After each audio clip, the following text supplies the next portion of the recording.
Okay, so back again. Finishing this up, we'll talk about probably one of the most important parts of this is like an in-text citation. And just to kind of show you what I'm talking about, let's see if I can find it. Yeah, so like this again is that paper that I told you I was writing. So this is an in-text citation. This is an in-text citation. There's another one.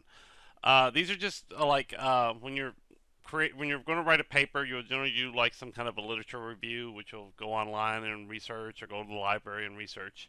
And you'll come up with articles, books, newspaper articles, journal articles, web pages. These things that you're going to use to help you write your paper. They're going to give you some backbone to write your paper on. Um, and you can use these sources, but you have to give them a citation. So you have to say that, hey, I didn't come up with this idea. I didn't come up with this thought. This is someone else's. And this is who it is, and this is where you can find it. Uh, so when you're writing a paper, if you haven't, if you're going to use someone else's ideas, and I'm not just talking about a direct quote. It is you don't just cite it if it's a direct quote. You cite if you're using their ideas. You can take something that they wrote and reword it, and you still have to cite it out because you're still using their work. So citations are easy, and I'll show you how to do a couple. I'll go back to this document, and let's just say I want to create a citation at the end of the first paragraph. So I go to the end of the first paragraph. This is where I want my citation to go. So I click on references, and we're just going to say this is going to be a book. So I click on references, and I click this button that says insert citation. And I'm going to add a new source. And it's already selected book for me, so I'm just going to say that I'm the author. Now, something to look at, my insertion point is here, and down here at the bottom, it gives me an example of how I should type whatever it is that I'm getting ready to type. So this is an author. So it says I'm going to do, as you see, it says Kramer, comma, James D. So last name, comma, first name, middle initial. And if there's more than one author, semicolon, last name, comma, first name, middle initial, on and on and on. But, so I'm just going to say that I'm the author.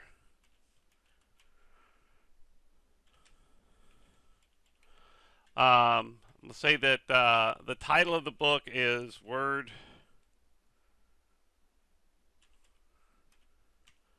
and you see again, I've got this. This is once again showing how to what's capitalized and stuff like that. Whoops, look at that word in college. Um, 2017. I'm just making all this up.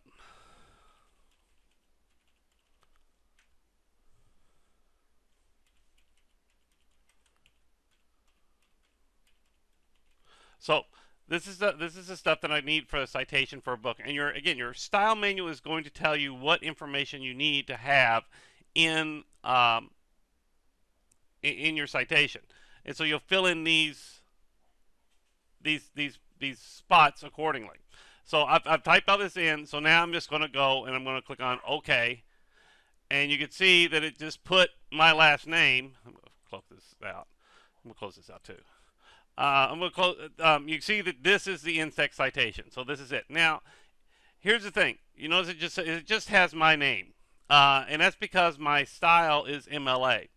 If my if I was going to use a different style, like I'll switch this over to APA, you'll see that it changed because APA says that I have to have last name, comma, year. So if you need to do something like that, you make sure that this style is whatever style it is that you're supposed to be using. Let's see, because I saw one of these earlier. Let's see if I can get to it. Uh, here's another example of a citation. This is I wrote D. Michael Reisinger attempted to determine the rate of wrongful convictions by examining 406 convictions. All right, so what it is I've said that I am referencing a paper or something written by D. Michael Reisinger, and he wrote it in 2007. So what I've done is like I don't have to say You know, like my citation before said Brewer 2017. Um, so you wouldn't do like Brewer said citation Brewer. You know, you would just what I've done is I've suppressed the author. So as I say, I don't need to put the author. And your style manual will tell you if you need to do this or if you don't need to do this. Your style manual is kind of going to be your Bible when it comes to this. So let's cancel this. If you need to do something like that, all you got to do is here's the citation. I'm going to click on it. I'm going to edit the citation. If I need to suppress author and title, because sometimes if you suppress one and replace it with the other, it'll do that. It'll just pop that in there for you. All right, so that's one type of citation. Now let's suppose I want to do a different type of citation. This time I'm going to do a journal article. So again, I'm going to insert a citation, and then I'm going to add a new source, and this time I need to do a journal article. And again, I'm going to make up the information.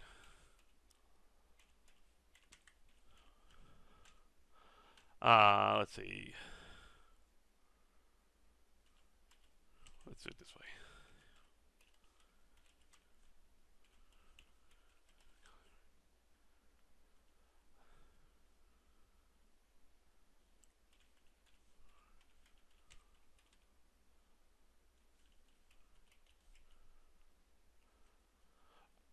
Let's see, 2016 and pages 222 to 217. Oh, I'm sorry, I keep doing that. 27. All right, so this is going to be a little different. This is a journal article. A journal is like a magazine that's been printed for years and years and years and years. For example, Psychology Today is a journal that's been printed for over 100 years. So if it's a journal article, it's going to be a little different. You're going to select journal and you're going to fill in the appropriate blots. But like one thing I know for sure is like APA style, when you're doing a journal, it also wants volume and issue. And you don't see volume and issue in this box. So if you have something like that you need to update, you know, if you need to update like volume and issue, and you don't have that, there's this little box that says show all bibliography fields, and it gives you more options. And so now I can scroll down here and say volume 15, issue 4. And I'll say okay. And again, it's going to pop that in there, Blow 2016. All right. So it seems like I did a whole lot of writing and I didn't get a lot out of it. I did a lot of typing for this reference here. I did a lot of typing for this reference here, and the only thing it did was put my last name, comma, year in parentheses. I could have typed that a lot quicker. So here's what goes on. When you enter that information in, that information goes into something called managed sources. And over here you'll see, like, here's the list of all the references. Here's the list of the ones I've used. So I've used every one of them. So this is where all of your sources go as you create a citations. Show you something else in this paper that I wrote here. I'm going to go to references, and here's the managed sources list for this one. You can see it's crazy. I mean, there's a lot going on there. So I had to enter all of these in there. I did it a little bit different when I was writing this paper. Rather than do it the way that we did it just then, you know, we would type and then it's like, okay, I need to cite it. What I did when I was writing this paper, when I was doing my literature review, I had like a big stack of stuff that I knew I was going to use for this paper. And so what I did was, before I even started writing, I went ahead and added, you know, clicked on new and added all of these sources before I ever started typing. And the reason for that is well, there's a couple reasons. One, if you need to reuse a source, so like let's suppose I need to reuse, we'll put my name back in here. Let's suppose I need to reuse the source, you know, that's got my name. Let's suppose I need to put that, like, I'll put it down here at the end of this paragraph. Suppose I need to reuse that source there. I can just go up here, click on Insert Citation, and there's that source right there. I just have to click on it once and it pops in there. So you might still think, well, that's still not enough because I'm still, again, it's last name, comma, year in parentheses. That's a whole lot less typing. All right. Here's the next part of this. So let me show you, let's see. I want the other one. Hang on one second. I gotta find it. There it is. Okay. So let's see, bib, right? No, this is no bib. There it is. All right. So let me scroll up a little bit to page. Here's page 43. So this was a long paper. Now you can see that this says it's page 43 of a 49-page paper, which means that I have 6 pages of bibliography. I hate bibliographies. I mean, I just always hated typing them because it's just so picky. Everything's got to be in a particular way. Last name, comma, first initial, middle initial, ampersand, last name, comma, blah, blah, blah. Year in parentheses. The title, all of that. The title of the journal, italicized. Volume, issue in parentheses, comma, page, dash, page, period. Very, very, very specific. Very, very picky. So here's the good thing. So if you put all of your bibliography, if you put all of your sources in managed sources, so in other words, if I click on references, go here. If all of this stuff is here, rather than just type it on the paper as you're doing it, you actually insert the sources. Here's what you can do. So I'm going to go all the way to the end of this document. So I'm now on page, this is one that doesn't have the bibliography yet. So I need to go, first off, this is an important part too. I need to get to the top of a brand new page. I need to get to the top of a brand new page. I'm going to turn on show hide so you can see what I don't want you to do. Don't do this to get to the top of another page. Because here's what goes on. When you do that, you've created all of these empty lines. So if you go back and you do an edit and you add like a paragraph somewhere up here above these spaces, if you add like a paragraph, that's just going to push these down and push what you thought was going to be at the top of a page is now in the middle of the page. So don't do that to get to a brand new page. Here's how you get to a new page the right way. I'm going to go to the end of this stuff and I'm going to insert a page break. And what a page break does is this little thing that's here, it floats. It floats and it's like, I can add stuff and it'll just float right here, up and down and up and down. But my page number is always going to be, or the page after the page break will always be at the top of that page. So it's just the best way to create a blank page or get to the top of a page. All right, so I'm at the top of a new page. I want to create my bibliography, so I'm clicking on references. I'm going to click on bibliography. It gives me this drop down, and then I click on it, and then a magic thing happens. It writes 6 pages of bibliography for me. And again, this is whether it's like I think this is MLA. If I change it over to APA, it updates everything that needs to be updated. Of course, it's taking a little bit there. It's things down here where it's updating the bibliography fields.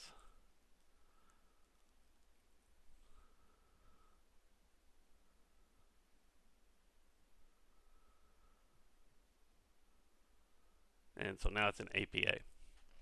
So this is why you should use managed sources. I mean, I did not have to type all of that bibliography. All right, one final thing I want to show you. And again, I'm going to have to use this paper that I wrote because we don't have a good example of it from the text. One of the last things I want to show you is how to do a table of contents. Now, a table of contents is kind of weird because it's probably the hardest thing you have to, well, no, it's one of the hardest things you have to do, because a table of contents, you can't do it until you're done with your paper, and your paper, well, the page numbers that you're going to put on your table of contents will change because there's a table of contents, because the table of contents itself takes up a page. So you have to do a little bit of math, unless you do what I'm getting ready to show you. So again, I'm in this document, and it's like I said, it's a 49-page paper. But when I wrote it, I want to get to a particular place. Let's see if I can find there. Okay, so this is a this part here is like a major chapter. I have headings and I have subheadings. So like right now, like my insertion point is right here, and you'll see I'm on normal. My style is normal, which we talked about in the previous video.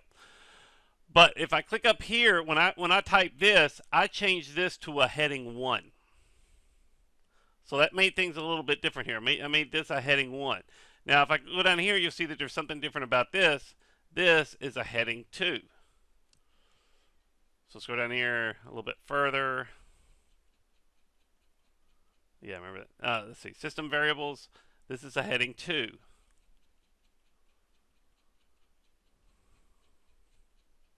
Here we have another literature review. So this is going to be a heading 1, heading 2, heading 2. So what it is like you have chapters and you have subchapters.